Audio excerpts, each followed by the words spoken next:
Hello बच्चों, welcome you all to my channel Padh Lo. और आज हम फिर आ गए हैं आपके लिए कुछ इंपॉर्टेंट क्वेश्चंस लेके। R D Sharma chapter number 3 exercise 3.5 के क्वेश्चंस की बात करने वाले हैं। और ये किस पे बेस्ड है? ये बेस्ड है कंडीशन फॉर कंसिस्टेंसी इनकंसिस्टेंसी पे। मतलब जो कंडीशंस हैं उस पे बेस्ड है ये एक्सरसाइज। और कंडीशंस है सिर्फ और सिर्फ 3 कंडीशंस हैं बच्चों, जो आपको दिमाग में रखनी है। पहली कंडीशन की बात करेंगे तो वो है यूनिक सॉल्यूशन की कंडीशन क्या होती है? वो होती है a1 by a2 not equals to b1 by b2। ठीक है। और दूसरी कंडीशन है एक नो सॉल्यूशन मतलब क्या है? ये है a1 by a2 is equal to b1 by b2 is not equal to c1 by c2। और तीसरी कंडीशन है मैनी सॉल्यूशंस की, मतलब इनफाइनाइटली मैनी सॉल्यूशंस। तो ये कंडीशन है a1 by a2 equals to b1 by b2 equals to c1 by c2। देखो सब चीज सेम, याद करने का तरीका यही है, जब सब चीज सेम है, सब सेम, ठीक है, तो लाइन क्या बनेगी? सेम बनेगी। तो उसके कोऑर्डिनेट्स भी क्या होंगे? सेम होंगे। तो जब चीज सेम होगी तो उसके कितने सॉल्यूशंस रहेंगे? इनफाइनाइट सॉल्यूशंस, क्योंकि लाइन जो बनेगी वो एक के ऊपर एक बनेगी। ठीक है। यूनिक में क्या होता है? दो लाइन आपस में ऐसे इंटरसेक्ट करके जाएंगी तो ये सॉल्यूशन रहेगी, ये यूनिक सॉल्यूशन रहेगी। एक लाइन और दूसरी लाइन कभी एक दूसरे से मीट नहीं करेंगी, मतलब क्या रहेंगी? पैरेलल रहेंगी। तो इसमें कंडीशन क्या रहेगी? नो सॉल्यूशन रहेंगी। और मैनी क्या होता है? एक लाइन के ऊपर एक लाइन। जब एक लाइन के ऊपर एक लाइन रहेगा तो इसको हम बोलते हैं कोइंसिडेंट लाइन। तो आपको दिमाग में इससे भी रखना है कि इसको हम एक चीज और बोलते हैं, कोइंसिडेंट लाइन। इसको हम बोलते हैं पैरेलल लाइंस, और इसको हम बोलते हैं इंटरसेक्टिंग लाइन। अब क्वेश्चन किस तरीके से भी पूछ सकता है, बोल देगा कि भाई लाइंस इंटरसेक्टिंग रहेंगी तो सॉल्यूशंस कौन से होंगे? तो ये सब पता होना चाहिए आपको कि इंटरसेक्टिंग की बात करेगा तो भी यूनिक की बात कर रहा है, पैरेलल की बात करेगा तो नो सॉल्यूशन की बात कर रहा है, कोइंसिडेंट लाइन की बात करेगा तो मैनी सॉल्यूशन की बात कर रहा है। तो ये पता होनी चाहिए। अब एक और चीज है कंसिस्टेंट और इनकंसिस्टेंट। अब कंसिस्टेंट का मतलब क्या? जिसके सॉल्यूशंस पॉसिबल हैं उसको हम कंसिस्टेंट बोलेंगे। मतलब ये जो है ये कंसिस्टेंट सॉल्यूशंस हैं, इसके जो है सॉल्यूशंस हैं वो कंसिस्टेंट है ना। इसके जो सॉल्यूशंस हैं वो इनकंसिस्टेंट है, क्योंकि ये नो सॉल्यूशन है, इसके सॉल्यूशंस ही नहीं है, तो इनकंसिस्टेंट। अब मैनी सॉल्यूशन मतलब बहुत सारे सॉल्यूशंस है, तो इसको हम बोलेंगे कंसिस्टेंट, है ना। तो अब इस तरीके से भी पूछ सकता है कि सॉल्यूशंस आर कंसिस्टेंट है कि नहीं है, तो बताना पड़ेगा ना आप कंडीशन चेक करके। कंडीशन चेक करो और सीधा सीधा बता दो कि भाई इसके सॉल्यूशन कंसिस्टेंट है, इसका सॉल्यूशन कंसिस्टेंट नहीं है। यूनिक आया तो इसका मतलब कंसिस्टेंट है, मैनी सॉल्यूशन आया तो इसका मतलब कंसिस्टेंट है, और अगर नो सॉल्यूशन आया मतलब नो सॉल्यूशन कंडीशन सेटिस्फाई किया तो इसका मतलब इनकंसिस्टेंट है। तो यही चीज बच्चों अब हमें इस एक्सरसाइज में करनी है।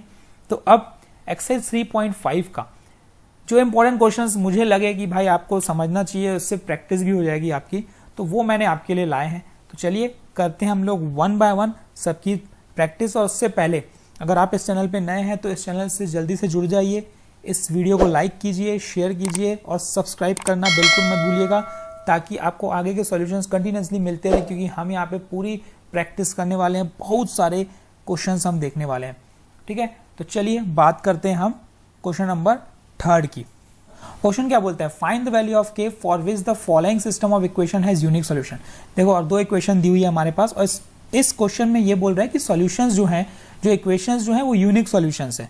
ठीक है, तो जब इक्वेशंस के यूनिक सॉल्यूशन है तो यूनिक सॉल्यूशन की कंडीशन क्या होती है? a1 by a2 not equal to b1 by b2।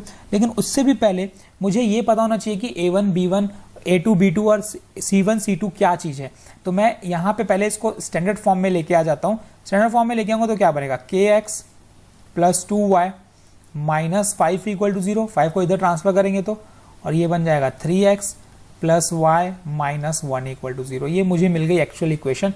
अब एक इक्वेशन देख के मुझे पता चल रहा है कि जो a1 है वो k है, और इसी में अगर मैं बात करूंगा b1 की तो वो 2 है, और जो बात करेंगे c1 की वो है -5, क्योंकि पहली इक्वेशन है। अब मैं बात करूंगा a2 की तो वो है 3, और b2 की बात करेंगे तो 1, और c2 की बात करेंगे तो -1। अब फॉर यूनिक सॉल्यूशन, ठीक है, क्या कंडीशन है बच्चों? a1 by a2 not equals to b1 by b2। अच्छा, इस एक्सरसाइज से रिलेटेड एक क्वेश्चन गारंटीड पूछता है, ठीक है, चाहे वो 2 नंबर में पूछेगा, चाहे वो आगे पूछेगा 3 नंबर में, लेकिन पूछेगा जरूर, इतना आप दिमाग में बैठा लो। और एक्चुअल में है बहुत ईजी, बहुत ही सिंपल एक्सरसाइज है, कोई घबराने की जरूरत नहीं है इसमें, सिर्फ कंडीशन अगर याद है तो आपसे इजीली बन जाएगा। पुट कर देते हैं k/3 नॉट इक्वल्स टू 2/1, क्या करना है, क्रॉस मल्टीप्लाई, तो ये बन जाएगा k नॉट इक्वल टू 6, और यही मेरा क्या है, आंसर। ठीक है, तो ये हो गया क्वेश्चन नंबर 3। चलिए बढ़ते हैं अगले क्वेश्चन की तरफ। Find the value of k, ये क्वेश्चन नंबर 5 है। Find the value of k for which the system equation has infinitely many solutions. बच्चों तो सबसे पहले ना इक्वेशंस को लिख लेते हैं स्टैंडर्ड फॉर्म में, 2x + 3y - 2 इक्वल टू 0, और ये दिख रहा है मुझे k + 2x + 2k + 1y minus twice of k - 1 equal to 0। मैं लिख लेता हूं पहले कि जो a1 है वो 2 दिख रहा है, जो b1 है वो 3 दिख रहा है, और जो c1 है वो -2 दिख रहा है। वैसे ही a2 की बात करेंगे तो ये दिख रहा है k + 2, ठीक। b2 की बात करेंगे तो वो दिख रहा है 2k + 1, और c2 की बात करेंगे तो वो दिख रहा है minus of twice of k - 1। Infinitely many solution condition क्या होती है वो तो मुझे पता है ना, क्या है, a1/a2 equals to b1/b2 equals to c1/c2, मतलब क्या, सब चीज इक्वल बच्चों। चलिए पुट कर देते हैं, ये हो जाएगा 2 divided by k + 2 equals to b1 क्या है, 3 divided by 2k + 1 equals to -2 divided by -2 of k - 1, ठीक। अब एक बार इन दोनों को ले लो, एक बार इन दोनों को ले लो, ठीक। वैल्यू फाइंड कर लेते हैं, 2/k + 1 इक्वल्स टू 3/2k + 1, ठीक है। और एक साथ लेके चलते हैं हम लोग, 3/2k + 1 इक्वल्स टू -2/-2k - 1। इसको सॉल्व करेंगे क्रॉस मल्टीप्लाई, तो ये बन जाएगा 4k + 2 इक्वल्स टू 3k + 3, और ये बन जाएगा, यहाँ से नेगेटिव नेगेटिव कैंसिल आउट कर देते ताकि कंफ्यूजन ना हो, तो ये बन जाएगा 3 × 2 = 6k और -6 इक्वल्स टू ये बन जाएगा 4k + 2, क्रॉस मल्टीप्लाई किए हैं हम इसे, तो ये बन गया 4k - 3k इक्वल्स टू 3 - 2, तो ये बन गया k इक्वल्स टू 1। यहाँ से k की वैल्यू कितनी आ गई, 1 आ गई बच्चों। इसको देख लेते हैं, 6k - 4k इक्वल टू 2 + 6, 6 - 4 कितना हो जाएगा, ये बन जाएगा 2k, और ये आ जाएगा हमारा 8, तो k की वैल्यू यहाँ से क्या आ जाएगी, 8 डिवाइड बाय 2, तो k की वैल्यू आ गई यहाँ पे 4। तो k की यहाँ से 2 वैल्यू मिली हमें, एक मिली 1 और एक मिली हमें 4, तो ये क्या हो गए, इसके आंसर हो गए, ठीक है। तो चलिए बढ़ते हैं इसी के अगले क्वेश्चन की तरफ। Find the value of k for which the following system of equation no solution. अब इसमें नो सॉल्यूशन की कंडीशन लगानी है, इससे हमारी प्रैक्टिस हो रही है, हर कंडीशन की प्रैक्टिस हो रही है। तो ये minus of k - 3 equals to 0, ये है 12x + ky - 6 इक्वल टू 0। तो अब मुझे क्या दिख रहा है, a1 इक्वल्स टू k, ठीक, b1 इक्वल्स टू 3 और c1 equal to minus of k - 3, ठीक। वैसे ही a2 equals to 12, b2 equals to k और c2 इक्वल टू -6। और नो सॉल्यूशन कंडीशन क्या है, a1/a2 equals to b1/b2 not equals to c1/c2, ये कंडीशन है। चलिए सब्स्टिट्यूट कर देते हैं, k/12 equal to 3/k is not equal to minus of k - 3 divide by -6। यहाँ से नेगेटिव नेगेटिव कैंसिल, एक बार इन दोनों को ले लेते हैं, तो ये बन जाएगा k × k² इक्वल टू 36, तो k इज इक्वल टू कितना हो जाएगा, √36, और √36 लगता है तो हम क्या लगाते हैं, प्लस माइनस, तो k की वैल्यू क्या आ जाएगी यहाँ पे, +-6। तो ये क्या है, k की वैल्यू +-6 है ना। चलिए आ गई आंसर, बहुत ही सिंपल क्वेश्चन था, ठीक। तो अगर हम उससे भी निकालना चाहें तो उससे क्या आएगा, k नॉट इक्वल्स टू की वैल्यू आएगी, तो आप वो भी निकाल सकते हैं, आपके ऊपर है, ठीक है। तो यहाँ पे अगर आप छोड़ देंगे तो भी आपका ये सही है आंसर, तो हमारी वैल्यू आ चुकी है। चलिए बढ़ते हैं अगले क्वेश्चन की तरफ। बहुत ही ईजी क्वेश्चन है, सिर्फ कंडीशन में पुट करना है और आपको आंसर निकालना है, बस दैट्स ऑल, और कुछ भी नहीं है इस क्वेश्चन में।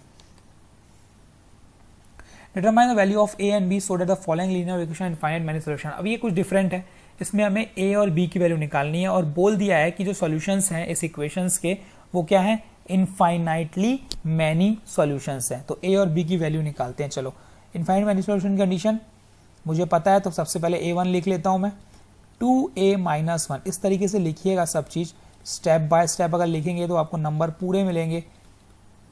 ठीक, तो ये हो गया मेरा a2 = 3, b2 = b-1 और c2 = -2। किसकी कंडीशन, इनफाइनाइट की। तो a1/a2 = b1/b2 = c1/c2। ठीक, a1 की वैल्यू क्या है, 2a - 1 divided by 3 equals to 3 divided by b - 1 equals to -5 divide by -2। तो अब क्या करेंगे, अब एक बार a निकालना है अगर, तो एक बार इन दोनों को ले लेते हैं साथ में, और b निकालना है तो इन दोनों को ले लेते हैं साथ में, क्योंकि सब क्या है, इक्वल टू में ही तो है। तो ये हो जाएगा 2a - 1 divide by 3 equals to 5/2, cross multiply करेंगे तो कितना होगा, 4a - 2 इक्वल्स टू 15। तो 4a इक्वल्स टू कितना हो गया, ये 15 + 2, 4a इज इक्वल्स टू कितना, 17। तो a की वैल्यू आ गई 17/4, और मुझे a निकालना था तो a मिल गया। अब दूसरा मैंने क्या बताया, इन दोनों को साथ में लेंगे तो वो भी कर लेते हैं। 3 divide by b - 1 is equals to 5/2, cross multiply कितना होगा, 5b - 5 इक्वल टू 6। तो ये 5b की वैल्यू कितनी हो गई, 6 + 5, तो 5b की वैल्यू हो गई 11 और b हो गया मेरा 11/5। देखो ये आ गया हमारा आंसर, आराम से बनेगा, बिंदास बनेगा, कोई टेंशन नहीं लेने का। ठीक है, चलिए आगे बढ़ते हैं अगले क्वेश्चन की तरफ। ये रहा आपकी स्क्रीन पे question number 16, for which value of p do the pair of linear equation px + y = p² and x + py = 1 have no solution, infinite solution, unique solution. अब ये तीनों कंडीशन इसमें चेक करनी है। ठीक है, तीनों कंडीशंस पे मुझे p की वैल्यू निकालनी है। तो कंडीशंस तो मैंने आपको बता दिया है। ठीक है, सिर्फ क्या करना है, सब्स्टिट्यूट करना है, सॉल्व करना है, एक बार न्यूक के लिए, एक इनफाइनाइट के लिए, यूनिक सॉल्यूशन के लिए। तो ये है आपका होमवर्क। कुछ क्वेश्चंस ऐसे रहते हैं जो हमको खुद करना पड़ता है। सबसे मोस्ट इंपॉर्टेंट चीज है सेल्फ स्टडी। ठीक है, अब मैं चाहता हूं कि आप ये खुद करो। इतने क्वेश्चंस करने के बाद, इतनी कंडीशंस करने के बाद ये क्वेश्चन आपसे डेफिनेटली बनेगा, ये मैं आपको बता देता हूं। ठीक है, तो अगर नहीं भी बनता है तो कोई बात नहीं यार, फिर देखेंगे अगले वीडियो में। ठीक, तब तक के लिए अच्छे से प्रिपेयर कर लो। नहीं बनेगा तो मेरे को बता देना टेलीग्राम ग्रुप में या इंस्टाग्राम ग्रुप में, तो मैं आपको वहां पे सॉल्यूशन भेज दूंगा। ठीक है, और कोई इसके अलावा आपको नहीं बनता है तो आप क्वेश्चन डायरेक्ट भेजो, मैं आपको सॉल्यूशन भेजूंगा। ठीक है, जो क्वेश्चन समझ नहीं आता है क्लिक करो फोटो और मुझे भेज दो, मैं आपको सॉल्यूशन भेजूंगा उसका। ठीक है, कोई डाउट होगा तो मैं क्लियर करूंगा। तो अब हमने कंप्लीट किया ये एक्सरसाइज 3.5, इसके इंपॉर्टेंट क्वेश्चंस हमने कर लिए। अब नेक्स्ट वीडियो में मैं कुछ अलग क्वेश्चंस लाऊंगा। अभी तो हमारा चैप्टर 3 का ही सीरीज चल रही है, तो हम यही चलते लेके चलेंगे अगले, फिर चैप्टर 3 खत्म होगा तो आगे बढ़ते हैं हम लोग। अभी तो आर डी शर्मा की प्रैक्टिस हो रही है, तो बहुत सारे वीडियोस डल चुके हैं, 1 के 2 के और 3 के तो बहुत सारे डल चुके हैं। तो आप देखते रहिए, स्टार्टिंग से पूरी सीरीज देखिए। ठीक है, 5 minute, 8 minute, 10 minute, 15 minute, 20 minute की वीडियोस हैं, सब देखिए ताकि आपकी पूरी प्रैक्टिस हो जाए। कुछ नहीं समझ में आता तो मुझे बताइए, या मैंने कुछ कहीं गलत समझाया है तो मुझे बिल्कुल बताइए आप। ठीक है, तो मैं उसे करेक्ट करूँगा। ठीक, आपका भी सपोर्ट चाहिए मुझे। ठीक, मैं भी आपको सपोर्ट करूँगा, ऐसे ही हम आगे बढ़ेंगे दोनों। तो all the best, thank you, keep practicing, stay in touch.